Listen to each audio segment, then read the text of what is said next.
Here at the Empowerment Zone, we celebrate African American and Latino American history throughout the year. And at the same time, we honor Black History Month and Hispanic Heritage Month.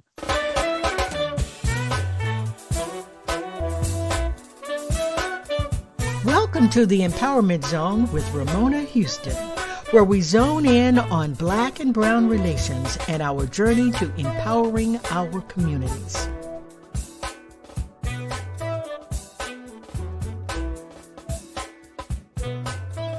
Black History Month is in February, and it is right around the corner.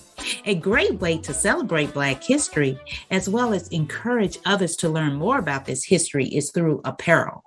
And today I'm talking to Kimberly Greene, founder of Black. Through Black, Kimberly uses licensed apparel to celebrate African American history. Her apparel honors African American heroes such as the Negro League, the Buffalo Soldiers, and the Tuskegee Airmen. And through her apparel, Kimberly also emphasizes the little known but crucial contributions of Black women within these organizations. Join me in my conversation with Kimberly as she tells us all about the contributions of these organizations to American history and how her company promotes and supports the foundations of these entities. After you listen, also consider purchasing some of Kimberly's apparel to share the amazing histories of these organizations with your family and friends. Hi, Kimberly. Welcome to the Empowerment Zone. Thank you so much. So happy to be here today. Yes, thank you for joining us. You have a great topic to really educate our audience on African American history. And it's, as you know, I'm an American historian and I focus on African American and Mexican American history. And it's always a wonderful time for me to have a discussion with other individuals, lay historians, professional historians, which really have an interest in history. Well, I'm really excited to be able to share this conversation with you as well as the history. I can't say that I'm a professional, but I know some stuff. Yes, of course. We welcome lay historians to the Empowerment Zone as well. So tell us a little bit about your background. I know you have an apparel company, but could you tell us about your company and what you do and how you gained an interest in this particular field, as well as how you gained an interest in history? Well, our company name is Black. It's an acronym that stands for Bases Loaded, Authentic Clothing and Caps. We specialize in licensed apparel for the Negro Leagues, the Buffalo Soldiers, the Tuskegee Airmen. And we do it acting as an educational partner to the Black historical museums and organizations, because we want to make sure that not only are the stories told, but also that people have the opportunity to support the organizations as well as celebrate their accomplishments with apparel. Kind of what got us started is I had bought my fiance a Negro League sweatshirt, and it was really hard to really find good quality apparel. And so I found this shirt, and I was really excited, and I got it and I opened it up, and it was not well made. It was, the stitching on it was poor, the quality of the shirt itself was, and it just really upset me because I was like, it's so hard even today to find high quality Black history apparel. You can find anything else, but anything that is connected to us, it's just the quality was poor. And we wanted to have an opportunity to change that. So that's really where the business started. We've also had the chance to spend a lot of time with Negro League players, with Tuskegee Airmen, because we've done the conferences and a number of events that they are at. And when you have a chance to sit and listen to the stories that they tell and the background to, I know you're a Negro League player, but then you hear all the backstories, you really want to be able to let those stories be told and let that history be celebrated. And that's kind of what we try to do. We want to make sure that people know what they did, but they know that these were people. It's not just names in a book, but there are people that really contributed to this. And it makes it a lot more personal. It makes people embrace the history a lot more because you feel more connected to it. So that's an interesting way to promote history is through the apparel, right? Particularly African American history. So for our audience, can you tell us a little bit about who and what the Negro League was, as well as the Tuskegee Airmen, and just because as you know, right. Our histories, the African American history, is not really well integrated into the curriculum, whether it's public school K through 12 or college. And so many of us don't know the contributions or even who the Buffalo Soldiers are. So can you tell us a little bit about those three entities? Well, I'll start with the Buffalo Soldiers because they're the ones that is kind of the most fun. A lot of people have, and I'll have people that will come up and I don't even hear Buffalo Soldiers, red light, Rasta. But the Buffalo Soldiers actually were basically the first Black army. Their job was to protect the settlers as they were heading west against the Native Americans.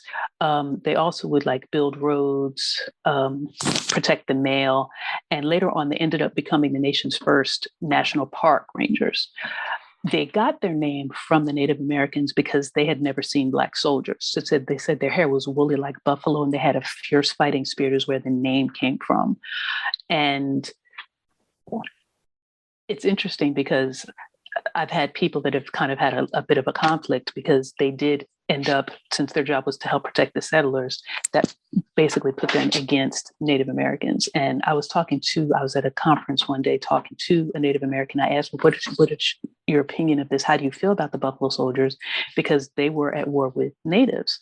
And he said he looked at it the way anybody that's in the military now, where if you're in the military now and they tell you that Afghanistan or Iraq is the enemy, that's who it is. You don't question it. You're just told that's what you have to do to take care of. The Buffalo Soldiers were former slaves. They were told that if they served, they could get their freedom. And they looked at it as an opportunity to really have a job. You have a wage, you probably have a pension, you'd have food, and you could really prove yourself.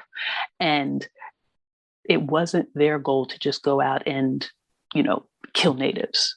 And that's something that I think is really important that people understand. Now, if somebody in the military doesn't do what they're told to do, you can get a dishonorable discharge or whatever. But if you don't do what you're told, you're killed. And there really wasn't any choice. But there's so many honorable things that they actually were able to contribute, that I really feel it's important that they are celebrated and that it's known that everything that they did with the goal of promoting their abilities, showing that they can fight, that they can serve, that they're not just good for, being slaves, so to speak. As far as the Tuskegee Airmen, they were basically they were with the Army Air Corps, but they were the first Black pilots. There was a program that was created because a lot of Buffalo soldiers or other soldiers had served during the Civil War and through World War I, and they wanted to have the opportunity to fly. So a program was created, the Civilian Pilot Training Program. I get stuck on that. But President Roosevelt signed that, and it allowed the opportunity for Black men to be trained as pilots. But it could only be at a place that was already existing and already had that program existing. So that's where Tuskegee came in, because they already had a pilot's training program. There were 33, I had to jot it down. There were 33 pilots and hundreds of ground crew that actually came through that program. And because the training was so rough, so detailed, they kept making them test and then retest to make sure that they could actually do it. They became one of the most elite fighting groups, one of the most elite units of pilots. Their responsibility was to protect the bombers from being shot down as they were heading over, to make sure that the Germans didn't shoot them down. And they were actually the only unit never to lose a bomber. The Negro League was established by Black baseball team owners. So there were already teams because there was no integration. Major League Baseball would not allow Black players to play. So we created our own league. Black owners got together in 1920. There's a man named Rube Foster who basically brought all the owners together and was like, you know what, we need to create our own league. And they called it the Negro League. Some people were like, well, why was it called Negro at that time? Black people were called Negro. They chose the name. It was not a name that was put on them. They brought the teams together. The league lasted for basically 1920 to 1950 or 1960, depending on who you ask. We say 1950 because when we talk to the older players, they say that if you were any good, 47, once Jackie Robinson crossed over into Major League and a lot of talent continued to move with them, they said if you were any good, you could have played Major League Baseball. So they say that the league ended in 1950. But when we talk to the younger players that did the barnstorming from 1950 to 1960, they say the league was still there. So that the league didn't end until 1960. So there's a little bit of a, toss up between the year. But basically those are the basic stories about those three particular organizations. And so you use apparel to tell stories about the individuals who were in these three entities, the Buffalo Soldiers, the Negro Leagues, and the Tuskegee Airmen. So can you tell us how you do that through your apparel and how you really promote African American history through your apparel, through Black? It's not so much the individuals that we promote, but it's the overall history. Because one of the things that we recognize is that people don't know a lot of any of it. Especially with the Negro Leagues, we found record of over 130 teams, because a lot of teams may have only lasted for one season and either fallen apart because the players left or because of financing, or they may have moved to another town and became something else. There were a lot of teams that would do that. You'll hear the name Giants. They said Giants and Stars. If you heard either of those two names, you knew it was a Black team, because there were so many of the Baltimore Elite Giants, the Brooklyn Royal Giants, the St. Louis Star. There were so many teams that had the same name. So what we do is just try to educate people on particular teams. If they're from New York, we'll talk about the Black Yankees, or if they're from Kansas City, we'll talk about the Monarchs, because people tend to just like whatever city you're in and whatever your team is. If you're from Philly, you like the Phillies or the Eagles, depending on, where you're from. And people tend to be excited about the fact that, hey, I didn't even know that my city had a Negro League baseball team. Tell me something about it. And then, I want to have a jersey. I want to have something that can represent that. We do a lot. I'm at the VA hospitals and military bases. I do a number of things with those organizations. And I love having the soldiers come and they talk about, when they were young, and the Negro League, people used to go on a Sunday afternoon, and that was the social event of the week. People would come straight after church. They'd have on all their Sunday finest. They would have picnics and just sit there and watch the game. And that was the thing in there. They reminisce on it, and they want to have something to kind of take them back to that. People will want to buy things for their parents who were, again, around during that time, or maybe have played or knew somebody that was around there. Same thing with the military. I've had people that said, I have Buffalo Soldiers from the Civil War era, like back, I was able to trace back that far, or my grandfather was a Tuskegee Airman. But I love the fact that we have a lot of people that will come, and our customers aren't just Black. I had a white customer who, I was in a VA hospital, and he saw the display, and he picked up a Tuskegee Airman hat, and he started tearing up. And I said, well, sir, can I, what's going on? What's happening? And he said, I have so much respect for these men. He's like, my grandfather was a bombardier. And if it was not for these men, I probably wouldn't be here, because they protected him. And if they weren't there to protect him, he could have been shot down, and my existence would not be. And it's just, we hear stories like that all the time. And it really helps to generate the interest, to promote the movement, so to speak. And again, we're constantly telling people, hey, the Negro League Baseball Museum, Kansas City, Missouri, make sure you check it out. Buffalo Soldier Museum, Houston, Texas, because people don't even know that these things happen. A lot of cities will have a Black History Museum of some sort in their town, but it's not promoted. A lot of people don't really know about it. And we just want to constantly be letting people know, hey, remember this? Hey, this is history. We're not just Black in February, we're Black year round, and constantly celebrating them and constantly putting that information out there. Yes, African American history is for everyone. You know, Absolutely.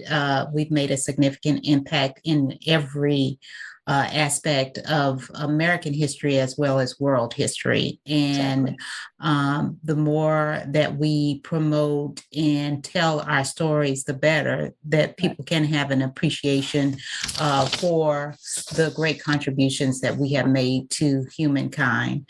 Looking at, I'm very proud of your work and how you and how you relate history to your business model.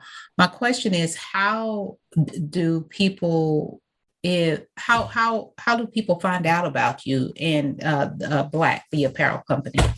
There's a number, we do a lot of in-person events, but from a online standpoint, we have a website, which is blackbeforeyou.com. So it's Black, letter B, number 4, letter U. And all of our social media, Facebook, Instagram, Twitter, LinkedIn, YouTube, whatever your motive, whatever your preference is, we can be found there. Even on our on my YouTube page, I would do something called History Bites, which are just 2 to 3 minute little videos about different elements of history, little things that people may not know about. There was a Black basketball team people didn't know. There's a female Buffalo Soldier people didn't know.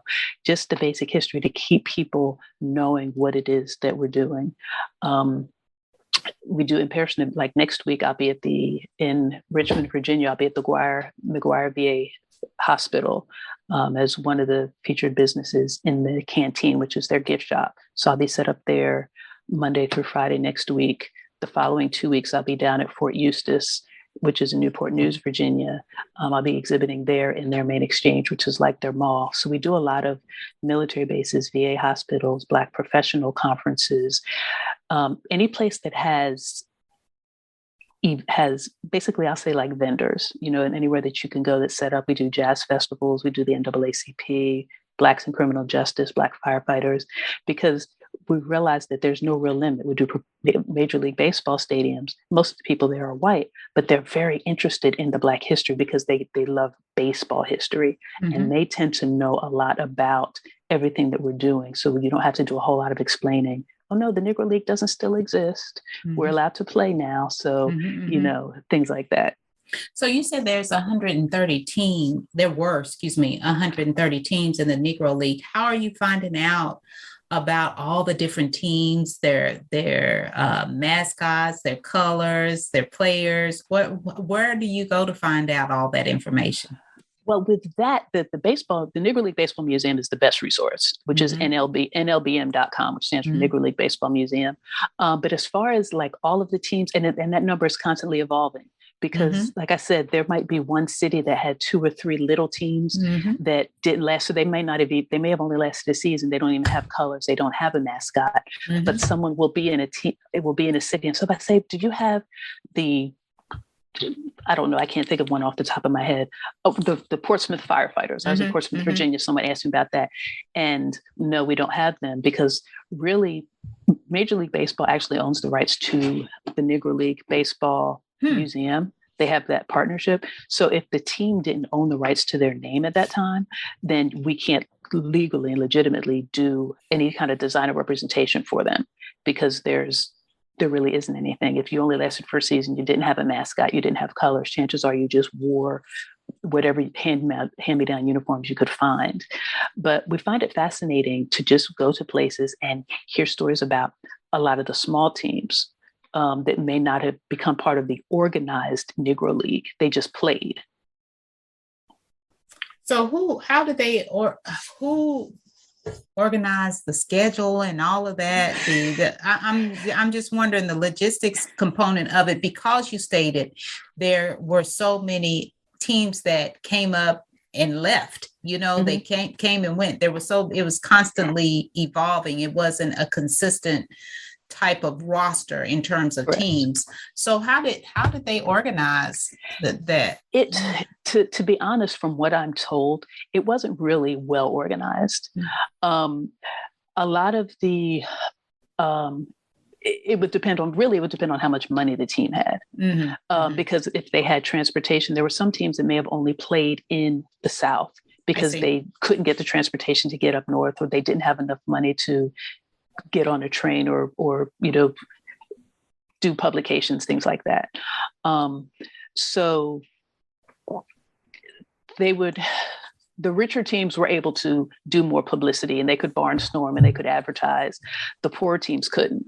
Ultimately, that has a little bit to do with, I think, why the league ended up folding. There were a number of different reasons. Really, it was integration that ultimately caused the demise. Yeah, definitely integration, desegregation, however you want to put it, was the reason for the league's demise. But I would say, instead of them being unorganized, I would just say it's very fluid because of the different levels of resources of each team. Some teams who had more resources could do more, whereas those with less could do less. But looking at the overall significance of the Negro League, they really made an impact in providing opportunities for a lot of players to not only play ball but get exposure and be great athletes. Whereas those opportunities didn't present itself during that specific moment in history. So if, looking at your apparel, how long have you been in business? We actually started the company in 98. In 98. So you've been around a while. We've been around for quite a while. So what do you see as some of your how do you see your company evolving and growing in the next 20 years or so? When you are you looking at adding any other African American history stories to? Absolutely. Yeah. Yeah. Because it's constantly evolving and growing. Like I said, when we first started, it was just the Negro League.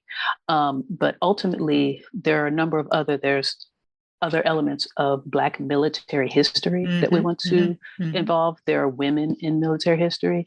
There are other elements of Black sports history. There was, for the military, there were the Harlem Hellfighters, the Montfort Point Marines, the Golden 13, which were naval, the Triple Nickels. There were a number of them that are just not represented, that we're working on getting licensing and being able to have a quality manufacturer for. We want to be able to have a children's line, because a lot of people will say, hey, I really want my kids to be able to represent this. But at the moment, an adult medium is the smallest size that we carry. A women's line, because even though we can put anything on and be cute, sometimes, you just want to have, a little, little femininity to the, to the mix. Exactly. You want to make it a little bit cute. Well, tell me this, you just mentioned women and telling women's stories in African American history. What are some of the histories you would like to explore in terms of the impact that African American women have made? Through your apparel? What are some of the ideas you're now exploring, or projects that you currently have? Well, we want to not just have a women's line as far as how it looks, but something that actually represents women in Black history. Correct. Like, for example, there was a female Buffalo Soldier that a lot of people don't know about. Her name was Kathy Williams, and she actually served for 2 years as a man. She enlisted as William Kathy, and it was 2 years before they knew she was a woman, before they found out, which I think is amazing, because even though I like to think that I'm cognito and incognito, and I can be, let a snake come in my boot, and they will immediately know that, hey, no. they immediately know that, no, she is definitely a woman. So just the fact that she was able to accomplish that, but it was because she wanted to be able to have a job, the stability, the pension, and the consistent work. And women were not allowed to serve at that time. So the only way she was able to do it was to be able to serve as a man.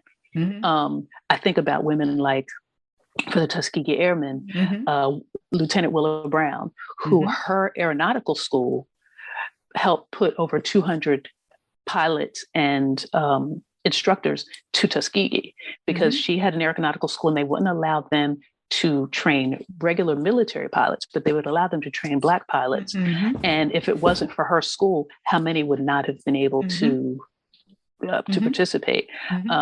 Then I think about towards the end of the Negro League, and that was one thing that I was actually going to get back to, because when you're talking about business, a lot of people don't recognize that the Negro League, just like any other, especially sporting industry, is an industry. Mm-hmm. And with the Negro League, it wasn't just the players that had the opportunity. It was the ticket takers. It was the newspapers. It was the hotels. It was the restaurant. And all of those businesses suffered when the league folded. And towards the end, they would try to do things just to hold it together. There was one team called the Indianapolis Clowns, which had 3 female players, because they were like, well, maybe they're just constantly trying to find ways to keep drawing people back, because as people started leaving to go see the players to see the Black players in Major League, the players that were still in the Negro League, those crowds started to thin.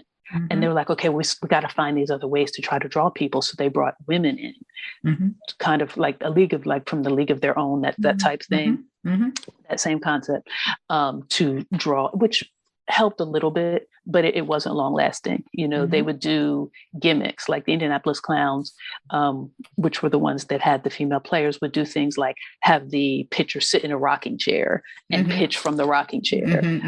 Just things like the Harlem Globetrotters, because there was even Goose Tatum, who ended up playing for the Globetrotters, played for the Indianapolis Clowns. So there were a lot of different ways that they tried to find different tactics to keep the league alive and to keep all of these businesses that had tethered themselves to the league alive. But in the end, it just didn't work. And there were so many that went under, and so many that suffered just because of not really having anything to hold on to. Yeah, there was a total economy based on the Negro Leagues that suffered when it went down, because as you stated earlier, the Negro Leagues was a place, a social and a cultural space in place. And so when they left, all those entities or businesses that were dependent on the Negro Leagues ended up folding as well. Exactly. Well, we really like you sharing the story of Black with us, your apparel company, and all the great work you do in promoting African American history and all those components of African American history that we know very little about in terms of the public, but that we can access through Black. Absolutely. Well, I'm so glad to be able to share them. We're excited. And every time we learn new things, we try to make sure that we get that information out there, because otherwise the stories, as the people that created the history start to pass, so too do their stories. And, our goal is just to make sure that we keep them alive. Well, keep them alive and continue to educate us through those stories. Thank you so much. And through your apparel. Thank you.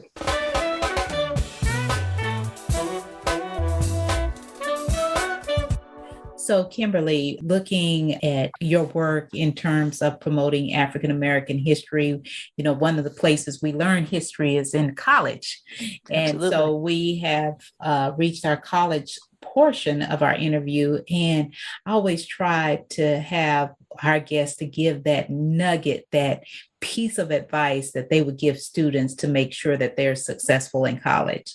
So what college or colleges did you attend? What was your major or majors and your degree or degrees? And tell us, what strategy would you advise students to incorporate into their matriculation so that they are successful in college? Well, I am a graduate of Shaw University. So HBCU, historically Black college and university, Shaw University up in Maryland. Okay, great. And at Shaw, my degree was in business management. So obviously, I did stay within my major.